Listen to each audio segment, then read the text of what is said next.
जय श्री श्याम। आज हम सुनेंगे शनिवार व्रत की कथा। एक बार सभी ग्रहों में सर्वश्रेष्ठ होने को लेकर विवाद हो गया। जब समस्या का हल नहीं निकला तो सूर्य, चंद्र, मंगल, बुध, गुरु, शुक्र, शनि, राहु और केतु इंद्रदेव के पास गए। इंद्रदेव भी इसका निर्णय नहीं कर पाए। फिर सभी ग्रह इंद्रदेव के कहने पर पृथ्वी पर न्यायप्रिय राजा विक्रमादित्य के पास पहुंचे। राजा विक्रमादित्य के पास पहुंचकर सभी ग्रहों ने अपने आने का कारण बताया। राजा विक्रमादित्य ने काफी सोच विचार के बाद 9 धातु सोना, रजत, कांस्य, पीतल, सीसा, रांगा, जस्ता, अभ्रक और लोहे से सिंहासन बनवाए। धातुओं के गुणों के अनुसार उन्हें क्रम के अनुसार रखवा दिए। फिर ग्रहों से अपने अपने सिंहासन पर बैठने को कहा और बोले कि जो सबसे पहले बैठेगा वही श्रेष्ठ होगा। राजा विक्रमादित्य के निर्णय को सुनकर शनिदेव क्रोधित हो गए, क्योंकि उनका आसन लोहा सबसे आखिर में रखा था। स्वयं को सबसे छोटा जानकर वे नाराज हो गए।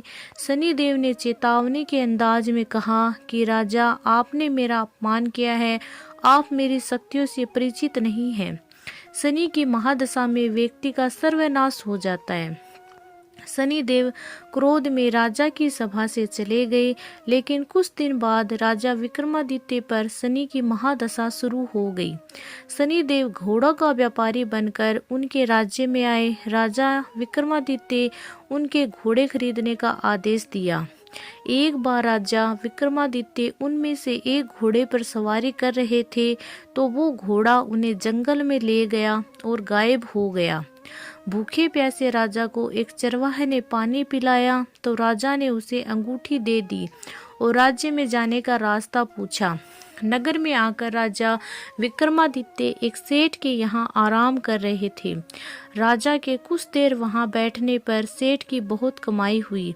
उसने उन्हें भाग्यवान व्यक्ति समझा और अपने घर में रख लिया। सेठ के घर में सोने का हार खूंटी पर लटका रहा था। सेठ घर से बाहर गया तो एक आश्चर्यजनक घटना घटी। अचानक हार गायब हो गया। सेठ ने राजा पर चोरी का आरोप लगा दिया और नगरी के राजा ने राजा विक्रमादित्य के हाथ पैर कटवा दिए। एक तेली को राजा विक्रमादित्य की दशा पर दया आ गई। इसके बाद राजा विक्रमादित्य पर शनि की महादशा खत्म हो गई। वर्षा ऋतु में वे मल्हार गा रहे थे। उस राज्य की राजकुमारी मन भवानी ने राजा के मेघ मल्हार सुनकर मोहित हो गई और उनसे विवाह करने की जिद करने लगी। राज्य के राजा ने बेटी का विवाह राजा विक्रमादित्य से करवा दिया। वे दोनों तेली के घर में रहने लगे। एक रात शनिदेव ने राजा विक्रमादित्य को स्वप्न में दर्शन दिए और कहा कि तुमने मुझे छोटा करने का परिणाम देख लिया। तब राजा विक्रमादित्य ने शनिदेव से क्षमा मांगी और कहा कि उनके जैसा दुख किसी को ना दे। शनिदेव ने कहा कि जो उनकी कथा का श्रवण करेगा और व्रत रखेगा उसे शनि दशा में भी कोई दुख नहीं होगा। शनिदेव ने राजा विक्रमादित्य के हाथ और पैर वापस कर दिए। शनिदेव के चमत्कार से सेठ का हार भी वापस अपनी जगह लौट आया। सेठ को जब सारी बात पता चली तो उसने अपनी बेटी श्री कवरी का विवाह राजा विक्रमादित्य से करवा दिया। राजा विक्रमादित्य अपनी दोनों पत्नियों मन भवानी एवं श्री कवरी के साथ अपने राज्य लौट आए और राजा विक्रमादित्य ने पूरे राज्य में घोषणा करवा दी कि शनिदेव ही सब ग्रहों में श्रेष्ठ है। शनिवार को शनिदेव की पूजा, कथा और व्रत करने वालों पे वे सदा प्रसन्न होते हैं।